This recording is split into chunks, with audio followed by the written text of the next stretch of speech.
Knowledge Point Academy.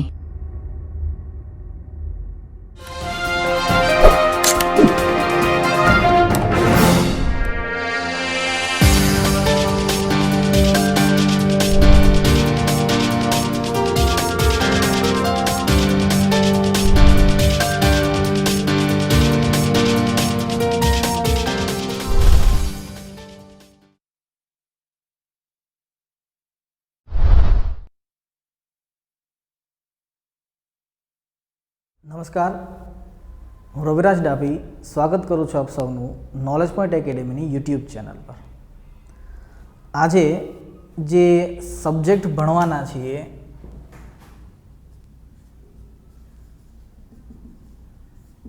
એ છે polity. પોલિટીના last લેક્ચરની અંદર આપણે એક સાથે બે એક્ટ જોયા હતા. એમાં લાસ્ટ એક્ટ હતો 1793નો એક્ટ. આજે જે એક્ટ જોવાના છીએ એ છે 1813નો ચાર્ટર્ડ એક્ટ. પણ યાદ કરો પિટ્સ ઇન્ડિયા એક્ટની અંતર્ગત કે પિટ્સ ઇન્ડિયા એક્ટ ભારત આવવાનું મુખ્ય કારણ હતું અમેરિકી ક્રાંતિ. જો અમેરિકી ક્રાંતિ ન થઈ હોત તો ફોક્સની સરકાર ન પડી હોત અને યંગર પીટ પ્રધાનમંત્રી ન થયા હોત બ્રિટેનના. જો યંગર પીટ પ્રધાનમંત્રી ન થયા હોત તો ઈસ્ટ ઇન્ડિયા કંપનીનો 1784નો એક્ટ ભારત ન આવ્યો હોત. એ જ રીતે 1813ના એક્ટ ભારત આવવાના મૂળ બે કારણ છે. પહેલું કારણ તો એ હતું કે 1793ના એક્ટની અંતર્ગત એવું કહી દીધું હતું અથવા તો એવું કહેવામાં આવી દીધું હતું કે કંપનીનું પ્રશાસન 20 વર્ષ સુધી અથવા તો કંપનીનો અધિકાર અથવા તો એકાધિકારની ડેફિનેશન આગળના લેક્ચરમાં ભણી ગયા છીએ. તો કંપનીનો 20 વર્ષ સુધીનો એકાધિકાર ભારત પર બન્યો રાખ્યો હતો 1793માં. આ પહેલું રીઝન થયું 1813ના એક્ટનું ભારત આવવાનું. બીજું રીઝન અને સૌથી ઇમ્પોર્ટન્ટ તો કે જો ફ્રાન્સની અંદર હલચલ ન થઈ હોત અથવા તો નેપોલિયન બોનાપાર્ટ ફ્રાન્સની અંદર ઉદય ન થયો હોત એનો, તો 1813નો ચાર્ટર્ડ એક્ટ ભારત આવે નહીં. આવે પણ આની અંદર જે પણ કઈ વસ્તુ અત્યારે જોવા મળે છે, કદાચ નેપોલિયનના ઉદય ન થયો હોત તો આ વસ્તુ 1813ના ચાર્ટર્ડ એક્ટની અંતર્ગત ન જોવા મળે. તો આજે બીજો ટોપિક આની અંદર ઈ જોવાનો છે, રાઈટ ને, હિસ્ટ્રી જોવાનો છે. એટલે આજનો લેક્ચર પોલિટી પ્લસ હિસ્ટ્રી તમે કહી શકો છો. પણ એ હિસ્ટ્રી અથવા તો એ ઇતિહાસ વિશ્વનો રહેશે, કારણ કે વિશ્વના ઇતિહાસની અંદર ફ્રાન્સ જોવાનું છે અને પ્લસ ફ્રાન્સની અંતર્ગત નેપોલિયનને જોવાનું છે. ફ્રાન્સ અને નેપોલિયન જોશું તો સમજાશે આની અંદર કે 1813નો ચાર્ટર્ડ એક્ટ ભારત કેમ આવે છે. જોઈએ આની અંદર પહેલા કે ફ્રાન્સ શું કહે છે અને ત્યારબાદ નેપોલિયનનો ઉદય શું કહે છે. યાદ કરો 1884ના એક્ટની અંતર્ગત કીધું હતું કે અમેરિકી ક્રાંતિ થઈ. અમેરિકી ક્રાંતિની અંતર્ગત તમને લોકોને કીધું હતું કે જ્યોર્જ વોશિંગ્ટન એકલો હોત તો અમેરિકા હારી ગયું હોત. 13 કોલોનીની અંદર જે પણ કોઈ ધમાસાન થયું હતું અને સામે બ્રિટેન જે છે પ્રતિસ્પર્ધાના રૂપમાં હતું, તો બ્રિટેન હારી ગયું એનું મેઇન રીઝન હતું ફ્રાન્સ. કારણ કે ફ્રાન્સે અમેરિકાની મદદ ન કરી હોત તો અમેરિકા કદાચ અમેરિકી ક્રાંતિની અંતર્ગત કદાચ અમેરિકા હારી જાત અને બ્રિટેન જે છે જીતી જાત. પણ ફ્રાન્સે મદદ કરી. યાદ કરો, મેં એ સમયે તમને કીધું હતું કે ફ્રાન્સનો શાસક હતો, એનું નામ હતું લુઈ. જે રીતે આપણે અહીંયા ઘણા બધા શાસક, જો કે એક જ જેમાંને જે છે નામના ઘણા બધા શાસક જે છે થઈ ગયા છે ને, જેમ ત્યાંનો એક શાસક હતો એને કહેવાય છે લુઈ. આ જ રીતે રશિયાનો જે શાસક હોય છે એને કહેવામાં આવે છે ઝાર અને બ્રિટેનનો જે શાસક હોય છે એને કહેવામાં આવે છે જ્યોર્જ. તો ઘટના અહીંયા ઘટશે, એનું પરિવર્તન આપણે જોવા મળશે બ્રિટેનમાં અથવા તો એની અસર જોવા મળશે આપણે બ્રિટેનમાં. જેવી બ્રિટેનની અંદર હલચલ થશે એટલે એ હલચલના રૂપમાં આપણી પાસે આવી જશે 1813નો ચાર્ટર્ડ. અહીંયા એક વસ્તુ શીખવા જેવી છે કદાચ દેખાતું હોય તો બે સબ્જેક્ટ તો તમને દેખાય જ છે, પોલિટી અને હિસ્ટ્રી. પણ હિસ્ટ્રીની અંદર બે હિસ્ટ્રી, એક છે વર્લ્ડ અને એક છે ઇન્ડિયન હિસ્ટ્રી. અર્થાત જે રીતે ગુજરાતના ઇતિહાસની અંતર્ગત તમે લોકો ભણો છો કે પ્રાચીન ગુજરાતનો ઇતિહાસ, મધ્યકાલીન ગુજરાતનો ઇતિહાસ અને આધુનિક ગુજરાતનો ઇતિહાસ, તો એની જેમ જ છે આ. પ્રાચીન, મધ્યકાલીન અને આધુનિક ભારત, એ જ રીતે પ્રાચીન, મધ્યકાલીન અને આધુનિક વિશ્વ. આનો અર્થ એવો થાય છે કે મોડર્ન હિસ્ટ્રીને સમજવા માટે મોડર્ન વર્લ્ડને ભણવું પડશે. 1813ના જે ચાર્ટર્ડ એક્ટ છે એ તો પોલિટી થઈ ગયું આખે આખું, પણ એક સાથે તમે 3 સબ્જેક્ટ ભણો છો, જોઈ લો આની અંતર્ગત. 1813ના ચાર્ટર્ડ એક્ટની અંતર્ગતથી કદાચ સવાલ બનાવવો હોય તો પ્રીમાંથી બનશે. મને જીપીએસસી પ્રી હોય તોય ભલે અને યુપીએસસી પ્રી હોય તોય ભલે. બનાવવો હોય તો મેઇન્સમાંથી પણ બનશે. પણ જ્યારે આપણે આ બાજુ આવીએ છીએ મને વર્લ્ડમાં, તો વર્લ્ડની અંદરથી પ્રીમાંથી કોઈ સવાલ નહીં બને જીપીએસસીમાં. આ જે પણ કાંઈ આજે ભણવાના છીએ ફ્રાન્સને લઈને, અથવા તો 84ના એક્ટમાં અમેરિકન રિવોલ્યુશન ભણ્યા હતા, તો એ મેઇન્સની અંદર પૂછાશે. મને આ આખે આખો ટોપિક મેઇન્સનો રહેશે અને આ પ્રી અને મેઇન્સ બંનેનો જે છે રહેશે. તો જોઈએ આની અંદર ફ્રાન્સની અંતર્ગત. ફ્રાન્સમાં શાસક હતો લુઈ. લુઈએ પોતાના સૈનિકો તો મોકલી દીધા હતા અમેરિકાની અંદર કે જાઓ અને અમેરિકાની હેલ્પ કરો. અમેરિકાની હેલ્પ કરી હતી અને અમેરિકા આઝાદ પણ થયું હતું, જેના કારણે સ્ટેચ્યુ ઓફ લિબર્ટી ગિફ્ટમાં આપ્યું હતું અમેરિકાને, ઓલું મશાલવાળું, તમને કદાચ યાદ હોય તો, રાઈટ ને. તો એ ફ્રાન્સની દેન છે, અમેરિકાને આપવામાં આવ્યું હતું, કારણ કે લિબર્ટી, આઝાદીનું પ્રતીક હતું. પણ ફ્રાન્સથી જે લોકો અમેરિકા ગયા છે સૈનિકો, ફ્રાન્સની અંતર્ગત મને અમેરિકાની અંતર્ગત તો મને નારો આપવામાં આવે છે કે government is of the people, for the people and by the people. એ અમેરિકી ક્રાંતિનું જ એક લક્ષણ છે, બસ. પણ અમેરિકી ક્રાંતિ અને ફ્રાન્સની ક્રાંતિમાં મોટામાં મોટો ડિફરન્સ એ છે કે અમેરિકી ક્રાંતિની અંતર્ગત રાષ્ટ્રપતિ શાસનને સ્થાપિત કરવામાં આવ્યું, જ્યારે ફ્રાન્સની અંતર્ગત અથવા તો ફ્રાન્સીસી ક્રાંતિની અંતર્ગત 100% કહીએ ને કે ક્રાંતિ જેને કહીએ, લોકતંત્રાત્મક શાસનની વ્યવસ્થા અહીંથી શરૂ થાય છે. એટલા માટે વિશ્વની અંદર પહેલી ક્રાંતિ જો થઈ હોય તો એ અમેરિકામાં થઈ હતી, કોઈ ના નથી.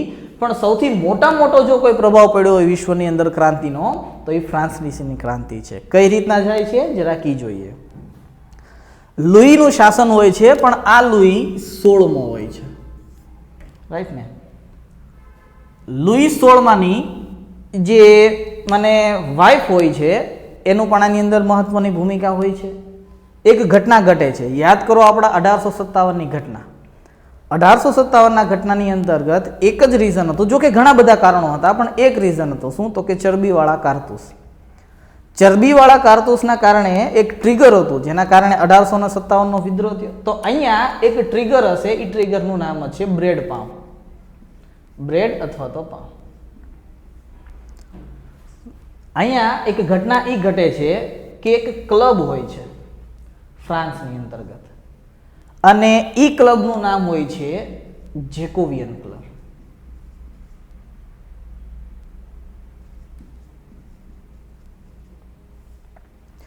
લુઈના સમયની અંતર્ગત યાદ કરો, મેં તમને કીધું હતું કે પ્રાચીન ઇતિહાસની અંતર્ગત ભારતની અંદર 4 વર્ણો હતા: બ્રાહ્મણ, ક્ષત્રિય, વૈશ્ય અને શૂદ્ર. જ્યારે ઇંગ્લેન્ડની વાત કરી હતી ત્યારે કીધું હતું 5 વર્ગ હતા. એક રાજા હતો, એક લોર્ડ હતા, એક હતા બેરન, એક હતા અર્લ અને એક હતા નાઇટ. તો આ નાઇટ કોણ હતા? તો કે બ્રિટેનની અંદર જે ખેડૂત હતા એને આપણે નાઇટ કહીએ છીએ. એટલા જ માટે જોઈ લેજો, જેટલા ગવર્નર જનરલ આવે છે બધા લોર્ડ્સ આવે છે, રાઈટ ને.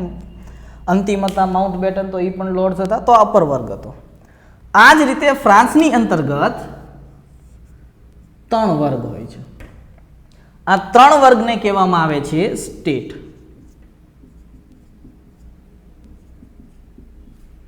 પણ આ ફ્રાન્સીસી ભાષા છે એટલા માટે અહીંયા આગળ ઈ લાગી જશે. બોલાય છે સ્ટેટ અને લખાય છે સ્ટેટ. આની અંદર પ્રથમ જે સ્ટેટ હતું એની અંદર પાદરી લોકો આવતા હતા. ત્યારબાદ સેકન્ડની અંદર અપર વર્ગ આવતો હતો. માને ધની વર્ગ, અને લાસ્ટ સ્ટેટ છે, થર્ડ સ્ટેટ જેને કહેવામાં આવે છે, આની અંદર ગરીબ વર્ગ આવતો હતો અથવા તો અસહાય વર્ગ આવતો હતો. આમાં સૌથી મોટી ઘટના એ હતી ફ્રાન્સની અંતર્ગત કે આ ત્રીજા નંબરના જે સ્ટેટ છે એની પાસેથી એક ટેક્સ લેવામાં આવતો હતો. આ ટેક્સનું નામ હતું ડાઇક. ક્યાંક લખેલું હશે ડાઇક. આ ટેક્સ સૌથી મોટું કારણ બનશે ફ્રાન્સીસી ક્રાંતિની અંતર્ગત. કેમ? તો કે ટેક્સ ખાલી આ એક વર્ગ આપશે, જલસા આ બંને વર્ગ કરશે. પહેલી વસ્તુ. ઘટના એ જ ઘટે છે લુઈ 16ના સમયની અંતર્ગત કે એક ખેડૂત આ સ્ટેટનો એ પહોંચે છે રાજા પાસે. રાજાને કહે છે કે અકાળ પડ્યો છે જોરદાર, ખાવા માટે કાંઈ નથી, હે ને, પણ રાજા કોઈ કારણોસર બહાર હોય છે, એટલા માટે એની વાઈફ હોય છે મારિયા આત્માને કરીને. તો મારિયા જવાબ આપે છે આ ખેડૂતને, બોલે કે ખાવા માટે ઘઉં નથી તો કોઈ વાંધો નહીં, બજારમાં જઈને બ્રેડ ખરીદી લ્યો અથવા તો પાઉં ખરીદી લ્યો. આપણે રોટલી લઈએ છીએ ઘઉંની. બસ નગરની અંદર આ વાત ફેલાઈ ગઈ કે જો કેવું પ્રશાસન ચલાવે છે કે પ્રજા ગરીબ છે આખી અને પોતે જલસાની જે છે વાતો કરે છે, મને પોતે કાંઈ કામ કરતા નથી, અમે જે કાંઈ પ્રોડક્શન લઈએ છીએ એ પૈસા પોતે લઈ લે છે, અમે જ્યારે હેલ્પ માંગવા જઈએ છીએ ત્યારે અમારો ધિક્કાર જે છે કરે છે. બસ આ ફ્રાન્સીસી ક્રાંતિનું તાત્કાલિક કારણ હતું. જેવી ફ્રાન્સીસી ક્રાંતિની થાય છે, જેકોવિયન ક્લબ ઊંચો થાય છે.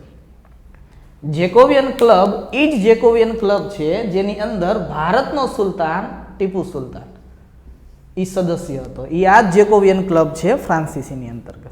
એટલા જ માટે ટીપુ સુલતાને ફ્રાન્સના શાસકોને અથવા તો ફ્રાન્સના સૈનિકોને પોતાની સેનાની અંદર જોડી દીધા હતા. કેમ જોડી દીધા હતા એ જોઈએ. જેવી ફ્રાન્સીસી ક્રાંતિ થાય છે, ક્રાંતિનો સમય હોય છે 1789. ક્રાંતિ થઈ જાય છે જોરદાર અને રાજાનું શાસન રાઈટ ને હટાવી દે છે. જેવું રાજાનું શાસન હટાવી દે છે તો અહીંયા જે સ્ટેટ વ્યવસ્થા હતી એ વ્યવસ્થાને આખી તોડી નાખી અને એના સ્થાને નવી વ્યવસ્થા આવી દીધી. એને કહેવામાં આવે છે ડાયરેક્ટરી. ફ્રાન્સના ઇતિહાસની અંદર લખેલું હશે ડાયરેક્ટરીનું શાસન. આ ડાયરેક્ટરીની અંદર 3 વર્ગ હતા. પ્રથમ ડાયરેક્ટરી, દ્વિતીય અને તૃતીય. બસ આ જ વ્યવસ્થા છે, પણ અહીંયા વ્યવસ્થા થોડીક બદલાય છે. બદલાય એ છે કે આ ત્રણેય વોટ આપવાનો અધિકાર ધરાવે છે. બસ આ ડાયરેક્ટરીનું શાસન 1789ની ફ્રાન્સીસી ક્રાંતિ બાદ ફ્રાન્સની અંદર શરૂ થાય છે. યાદ રાખજો વિદ્યાર્થી મિત્રો, આપણે અહીંયા ભણવાનું છે પણ અહીંયા સુધી પહોંચવા માટે એ રસ્તો અહીંયાથી પસાર થતો હશે. આ સ્વાભાવિક વસ્તુ છે. જોઈએ આની અંતર્ગત ડાયરેક્ટરીનું શાસન ફ્રાન્સની અંદર શરૂ થાય છે 1789 બાદ. આ જ સમયે રાઈટ ને નેપોલિયન બોનાપાર્ટનો જન્મ થયો હોય છે અને એ પોતાના કાર્યોની અંતર્ગત જીવનની અંતર્ગત આગળ વધતો હોય છે. એક ઘટના એવી ઘટે છે, ઇટલી ઉપર ચડાઈ કરે છે નેપોલિયન બોનાપાર્ટ અને નેપોલિયન બોનાપાર્ટને લગભગ લોકો ઓળખવા લાગે છે, જેના કારણે 1799માં નેપોલિયન બોનાપાર્ટને ફ્રાન્સનો સર્વોચ્ચ સેનાપતિ બનાવી દે છે.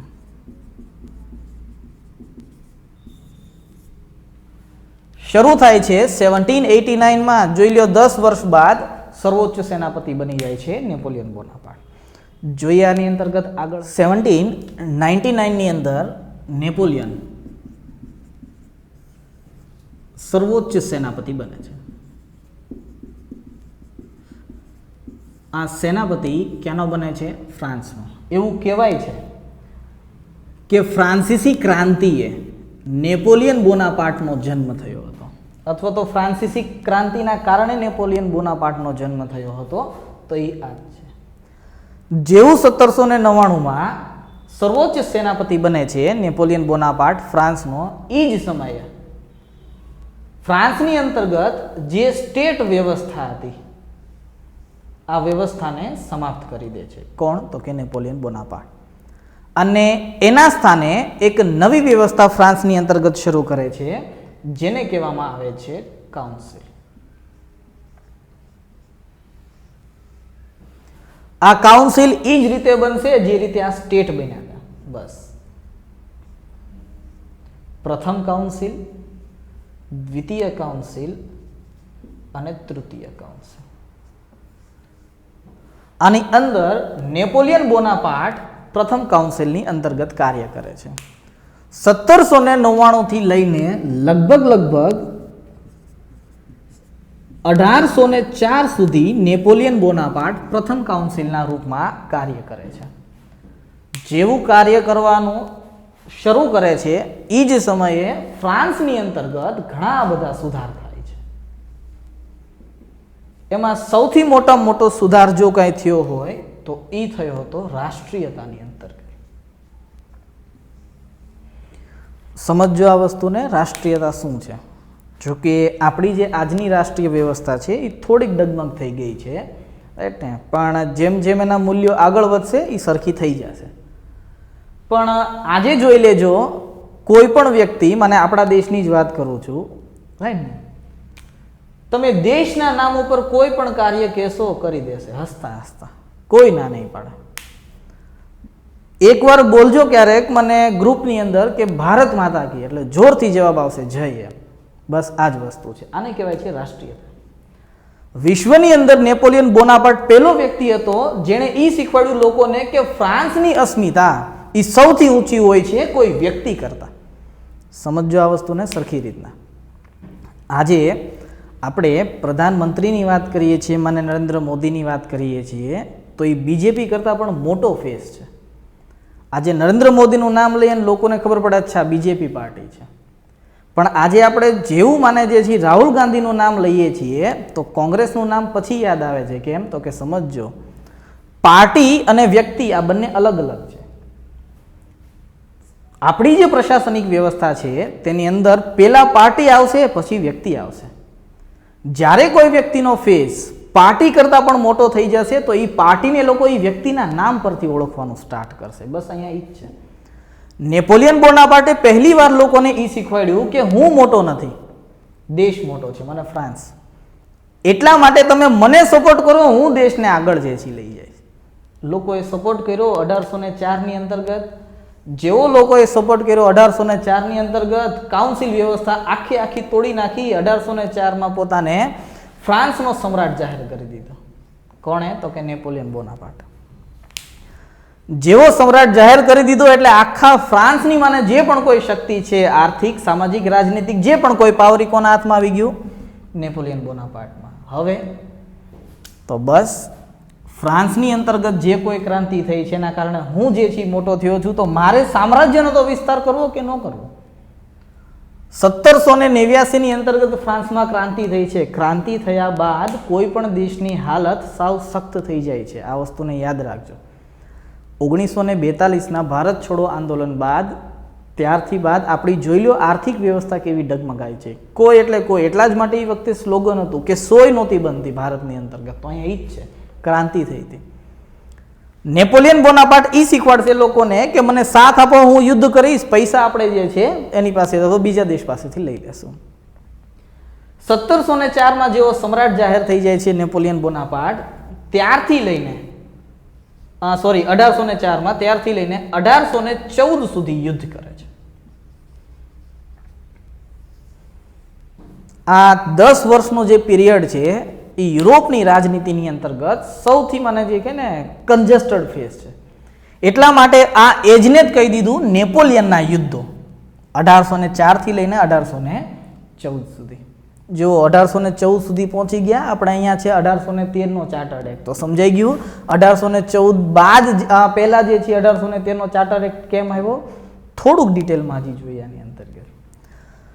1804માં નેપોલિયન બોનાપાર્ટ યુદ્ધ કરવાનું શરૂ કરે છે અને યુરોપને હરાવવાનું અથવા તો યુરોપના દેશોને હરાવવાનું શરૂ કરે છે. જેવું શરૂ કરે છે એટલે યુરોપની અંદર એ વખતે સૌથી શક્તિશાળીમાં શક્તિશાળી જો કોઈ દેશ હોય તો એ બ્રિટેન હતો.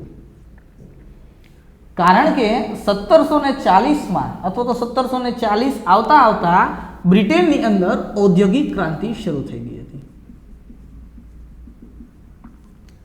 એટલા માટે બ્રિટેન માને પ્રોડક્શન જે છે એ ફેક્ટરીની અંદર બનવાનું શરૂ થઈ ગયું હતું અને પ્રોડક્શન યુરોપ સુધી જે છે અથવા તો યુરોપના અન્ય દેશો સુધી પોતાના જે પણ કોઈ વ્યવસ્થા છે એને પહોંચાડવાનું શરૂ થઈ ગયું હતું. એટલા માટે બ્રિટેનની પાસે મને કહીએ ને કે પૈસા એક સાથે ઘણા બધા જે છે આવેલા હતા, જેના કારણે એ થોડોક શક્તિશાળી હતો મને આર્થિક દ્રષ્ટિથી. ત્યારબાદ સૌથી શક્તિશાળી જો કોઈ દેશ હતો તો એ હતો રશિયા. ત્યારબાદ જો કોઈ હતું તો એ હતું જર્મની, પ્રશા, ઓસ્ટ્રિયા.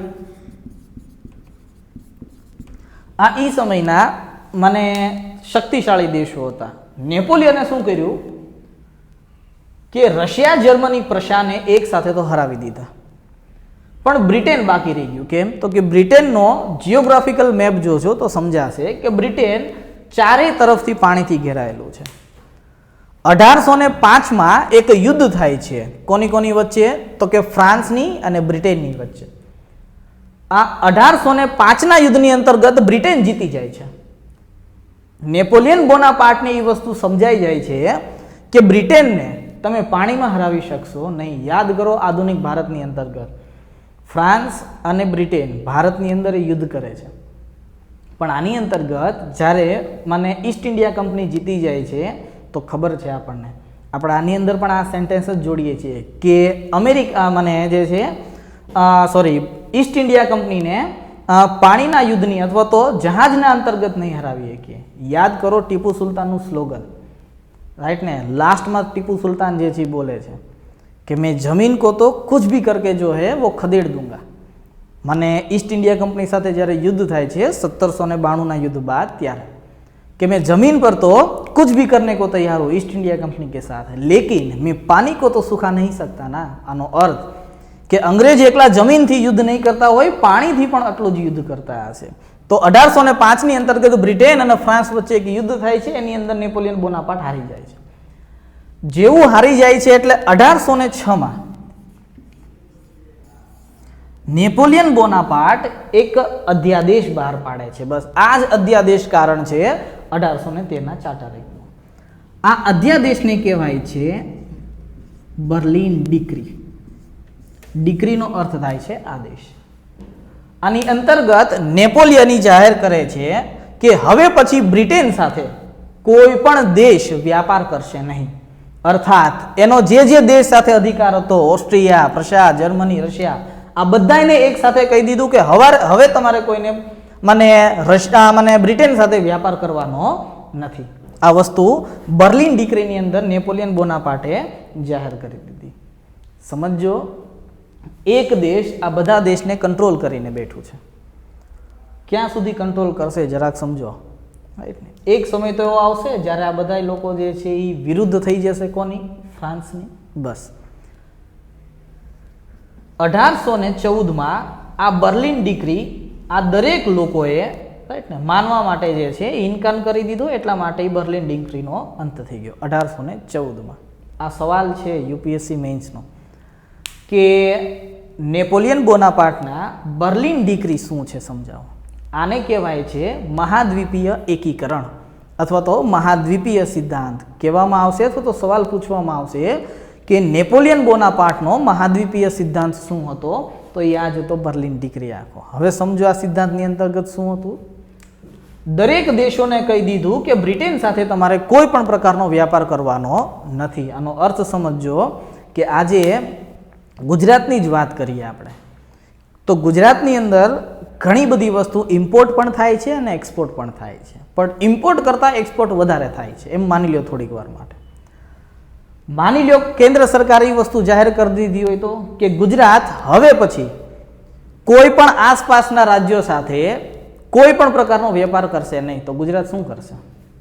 બે વસ્તુ, કાં તો ગુજરાત આંદોલન કરશે જોરદાર, અથવા તો બીજી વસ્તુ કે આજુબાજુના રાજ્યો સાથે ન કરવા દો તો કોઈ વાંધો નહીં, અમે ફરીને જે છે કલકત્તા સાથે વ્યાપાર કરશું, નીચે કેરળની અંતર્ગત જે છે વ્યાપાર કરશું. જુઓ, વ્યાપાર કરવાના નવા માધ્યમ જે છે ફાઇન્ડ કરશે. અહીંયા ઈ થયું.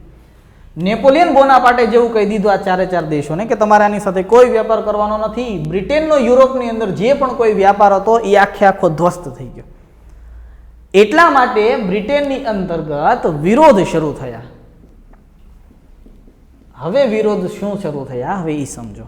1814 સુધી આપણે જોઈ ગયા છીએ, બરાબર. આ ઘટના જે છે વિરોધની એ 1814 પહેલાની અને 1806 બાદની છે. જોઈએ આની અંતર્ગત શું થાય છે. હવે જોઈએ બ્રિટેનની અંતર્ગત જે 1804 થી લઈને 1814 નો સમય છે એ કઈ રીતે પસાર થાય છે. નેપોલિયન રિસ્ટ્રિક્શન તો લગાડી દે છે બ્રિટેન પર, પણ બ્રિટેનનો જે પણ કોઈ એક્સપોર્ટ કરવાનો છે, જે પણ કોઈ માલ અથવા તો ગુડ્સ, યુરોપનું આખું માર્કેટ બ્રિટેન માટે બંધ થઈ ગયું છે. તો હવે બ્રિટેન કરશે શું, અથવા તો બ્રિટેનના ઔદ્યોગિક વ્યાપારી શું કરશે? તો યાદ આવ્યું એને ઈસ્ટ ઇન્ડિયા કંપની. જ્યારે ઈસ્ટ ઇન્ડિયા કંપનીની સ્થાપના થઈ હતી 1600 ની અંતર્ગત, ત્યારે એલિઝાબેથે કહેલું હતું માને ઈસ્ટ ઇન્ડિયા કંપનીને કે આફ્રિકાનો જે આ પોઈન્ટ છે જેને કેપ ઓફ ગુડ હોપ કહેવામાં આવે છે, આશા અંતરિક્ષ, આની પૂર્વની અંદર જે પણ કોઈ તમારે વ્યાપાર કરવાનો છે માને ઈસ્ટ ઇન્ડિયા કંપનીને, એ તમારો રહેશે. આના પર તમને એકાધિકાર હશે. એકાધિકાર શું છે આની પહેલાના ઘણા બધા લેક્ચરની અંદર ડિસ્કશન થઈ ગયું છે, એટલે ડિસ્કશન નહીં કરીએ. પૂર્વના દેશની અંદર વ્યાપાર કરવાનો એકાધિકાર માત્ર ને માત્ર ઈસ્ટ ઇન્ડિયા કંપનીનો રહેશે. એ વ્યવસ્થા 1600 ની અંદર કરી દીધી અને આપણે ચાલીએ છીએ 1804 થી લઈને 1814. લગભગ 200 વર્ષ સુધી આ મોનોપોલી રહી કોની પાસે? તો કે ઈસ્ટ ઇન્ડિયા કંપની પાસે. આ મોનોપોલી તૂટી એનું કારણ હતું નેપોલિયન, અને એને જે જાહેર કરેલો તો અધ્યાદેશ, બર્લિન ડિક્રી જેને કહેવાય છે, આ વ્યવસ્થા કે હવે પછી બ્રિટેનનો જે પણ કોઈ પણ ગુડ્સ છે એ યુરોપની બજારમાં નહીં બેઠે, મને જે છે નહીં વેચાય, તો બ્રિટેનના જેટલા પણ ઔદ્યોગિક લોકો છે પહેલો વિરોધ કર્યો તો અમારે આ ગુડ્સ જે છે એ કઈ બાજુ અથવા તો કયા બજારની અંદર વેચવું. એટલા માટે પહેલી વ્યવસ્થા એ કરી કે ભારતની અંદર અને જેટલા પણ પૂર્વના દેશ છે એની અંતર્ગત ઈસ્ટ ઇન્ડિયા કંપનીનો જે એકાધિકાર છે એને સમાપ્ત કરી નાખવામાં આવ્યો. આ સવાલ છે આપણો કે કયા એક્ટ દ્વારા 1813 રાઈટ ને, કયા એક્ટ દ્વારા ઈસ્ટ ઇન્ડિયા કંપનીનો વ્યાપારિક એકાધિકાર સમાપ્ત કરી નાખવામાં આવ્યો? તો એ 1813 નો ચાર્ટર્ડ એક્ટ છે. કેમ? તો કે જે યુરોપમાં વસ્તુ નથી વેચાતી એ હવે દરેક કંપનીઓ ક્યાં આવીને વેચશે? તો કે એ આવશે ભારતની અંતર્ગત અને એના આસપાસના દેશોની અંતર્ગત. એક્ટને થોડોક ડિટેલમાં જોશું, પહેલા આ વ્યવસ્થા સમજો. કદાચ સવાલ અહીંથી પૂછવું હોય તો પૂછી શકે છે 1857ના વિદ્રોહની અંતર્ગત પૂછે જ છે મેન્સની અંતર્ગત કે 1857ના વિદ્રોહના કારણો જણાવો. અત્યાર સુધી તો ક્યાંય નહીં જોયું હોય અથવા તો નહીં સમજાય હોય, પણ કદાચ અહીંયાથી થોડીક કહીએ ને કે આંખ ઉઘડે તો અહીંયાથી એક વસ્તુ તમે પોઈન્ટ લઈ શકો છો. જેટલા પણ વ્યાપારી બ્રિટેનના હશે એ ભારતની અંતર્ગત આવવાનું અથવા તો ભારતની અંદર આવીને પોતાનો માલ સામાન વેચવાનું શરૂ કરશે, તો ભારતીય લોકો જે હશે અથવા જે ઔદ્યોગિક લોકો હશે એની હાલતનું શું થશે? જરાક સમજવા વસ્તુ. 1857ના વિદ્રોહની અંતર્ગત એ લોકોએ ભાગ લીધો હતો કે વ્યાપારના કારણે અથવા જે વ્યાપારીનું નુકસાન થયું છે એ લોકોએ આની અંતર્ગત પણ ભાગ લીધો હતો. આ વસ્તુ સમજ્યા કે 1813નો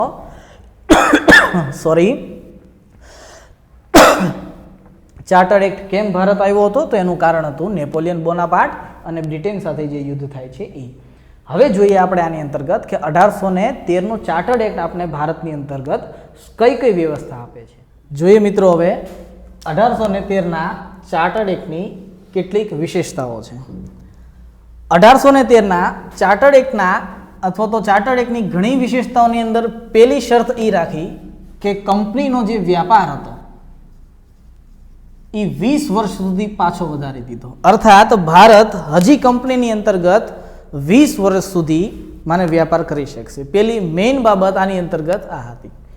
હવે જોઈએ ચાર્ટર્ડ એક્ટની અંતર્ગત ઘણા બધા પોઈન્ટ છે, જેની અંદર 6 મૂળ પોઈન્ટ છે. જેની અંદર પહેલો પોઈન્ટ છે એને કહેવાય છે મોનોપોલી ઓફ ટ્રેડ. અર્થાત ઈસ્ટ ઇન્ડિયા કંપની જે વ્યાપાર કરતી હતી ભારતની અંતર્ગત એની અંદર કોઈ ચેન્જ થાય છે કે નહીં? તો કે હા. યાદ કરો, નેપોલિયન બોનાપાર્ટ ફ્રાન્સ અને બર્લિન ડિક્રી એની જે વ્યવસ્થા હતી, બ્રિટેનની અંદર જે રોષ થયો હતો ઔદ્યોગિક લોકોની અંતર્ગત, તેના કારણે જે મોનોપોલી હતી એની અંદર પહેલું ચેન્જીસ એ કરી નાખ્યું કે હવે પછી એક છે ચા અને એક છે ચીન. અર્થાત ઈસ્ટ ઇન્ડિયા જે ચીન સાથે વ્યાપાર કરે છે તેના પર તેને એકાધિકાર રહેશે. એકાધિકારની અંદર અથવા તો એકાધિકાર શું છે, આગળના ઘણા બધા લેક્ચરની અંતર્ગત આ ડેફિનેશન આપેલી છે. તો ચીનની અંતર્ગત ઈસ્ટ ઇન્ડિયા કંપનીનો એકાધિકાર રહેશે, પ્લસ ભારતની અંદર ચાની અંતર્ગત એકાધિકાર રહેશે.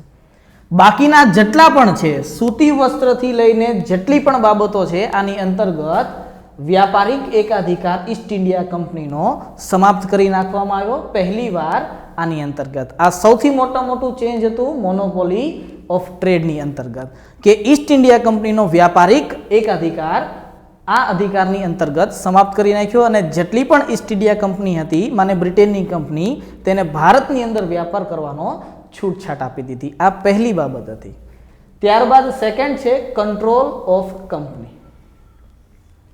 યાદ કરો, આની પહેલાના લેક્ચરમાં કહેલું હતું અને ખાસ કરીને 1773નો એક્ટ અને 1784નો પિટ્સ ઇન્ડિયા એક્ટ.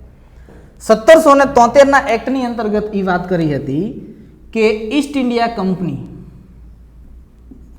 પ્રશાસન જે 217 સદસ્યો ભેગા થયા હતા, જેને કહેવામાં આવે છે બોર્ડ ઓફ પ્રોપરાઇટર દ્વારા કરવામાં આવ્યું હતું. આ બોર્ડ ઓફ પ્રોપરાઇટરમાંથી 24 સદસ્યોની નિમણૂક થઈ હતી.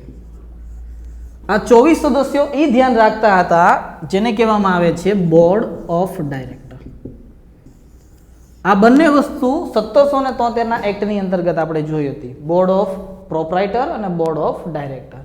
24 સદસ્યો એ નક્કી કરતા હતા કે ભારતની અંતર્ગત ગવર્નર અથવા તો ગવર્નર જનરલ કોણ હશે, કંપનીનો વ્યાપાર કઈ રીતના થશે. 1784ના એક્ટની અંતર્ગત અર્થાત પિટ્સ ઇન્ડિયા એક્ટની અંતર્ગત બોર્ડ ઓફ પ્રોપરાઇટરને સમાપ્ત કરી દેવામાં આવ્યું અને એના સ્થાને 6 સદસ્યો વાળું એક બોર્ડ ઓફ કંટ્રોલ બનાવી દેવામાં આવ્યું. પ્લસ અત્યાર સુધી બોર્ડ ઓફ ડાયરેક્ટર અને બોર્ડ ઓફ પ્રોપરાઇટર બંને એક મને જે છે કાર્ય કરતું હતું. એક તો કે વ્યાપાર કરવાનું અને બીજું કાર્ય હતું પ્રશાસન કરવાનું. પણ પિટ્સ ઇન્ડિયા એક્ટની અંતર્ગત પહેલી વાર કીધું કે બોર્ડ ઓફ ડાયરેક્ટરનું કાર્ય રહેશે માત્ર ને માત્ર વ્યાપાર કરવાનું અને બોર્ડ ઓફ કંટ્રોલનું કાર્ય રહેશે પ્રશાસન કરવાનું. અને આ બોર્ડ ઓફ કંટ્રોલની નિયુક્તિ બ્રિટેનના શાસક અથવા તો ક્રાઉન દ્વારા કરવામાં આવતી હતી. અર્થાત પિટ્સ ઇન્ડિયા એક્ટની અંતર્ગત આ બે વ્યવસ્થા હતી. 1773ના એક્ટની અંતર્ગત કીધું હતું કે ગવર્નર માટે એક કાઉન્સિલ હશે. અહીંયાથી જે છે સ્ટાર્ટ કરીએ, રાઈટ ને. ત્રીજું છે એડમિનિસ્ટ્રેશન, પ્રશાસન જેને કહેવામાં આવે છે. પ્રશાસન એઝ ઇટ ઇઝ ચાલશે. કઈ રીતે? તો કે જે રીતે પિટ્સની અંદર અથવા તો પિટ્સ ઇન્ડિયા એક્ટની અંતર્ગત હતું એ જ રીતે એમાં કોઈ પણ પ્રકારનું ચેન્જીસ કરવામાં આવશે નહીં. કે બ્રિટેનની અંતર્ગત આ જે બે વસ્તુ બોર્ડ ઓફ ડાયરેક્ટર અને બોર્ડ ઓફ કંટ્રોલ જે પ્રશાસન કરતું હતું એઝ ઇટ ઇઝ કરવામાં આવશે. એ આ ત્રીજી વસ્તુ. ચોથી વસ્તુ સેન્ટ્રલ લેજિસ્લેશન અર્થાત કેન્દ્રીય સભા. કેન્દ્રીય સભા ક્યાં હતી? તો કે બંગાળની અંતર્ગત. આને આપણે કહીએ છીએ કાઉન્સિલ. આ કાઉન્સિલ ગવર્નર જનરલની અંદર હતી, જેની અંદર 4 સદસ્યો હતા. એક ગવર્નર જનરલ હતો અને 3 અન્ય સદસ્યો હતા. આ કાઉન્સિલની અંતર્ગત કોઈ ચેન્જીસ નથી કીધું. આ વ્યવસ્થા પિટ્સ ઇન્ડિયા એક્ટ અનુસાર અર્થાત વીટો પાવરની શક્તિ ગવર્નર જનરલ પાસે હશે. ત્યારબાદ તો કે કાઉન્સિલના નિર્ણયને રદ કરવાની શક્તિ 1793ના એક્ટમાં આપી હતી. આ જે પણ કોઈ વ્યવસ્થા છે એ એઝ ઇટ ઇઝ, એમાં કોઈ પણ પ્રકારનો ચેન્જીસ થશે નહીં. ત્યારબાદ પ્રોવિન્શિયલ લેજિસ્લેશન અર્થાત વિધાનસભા. યાદ કરો, બોમ્બે અને મદ્રાસની અંતર્ગત હતી, જેની અંતર્ગત ગવર્નર કાર્ય કરતા હતા ને ગવર્નરની કાઉન્સિલ હતી.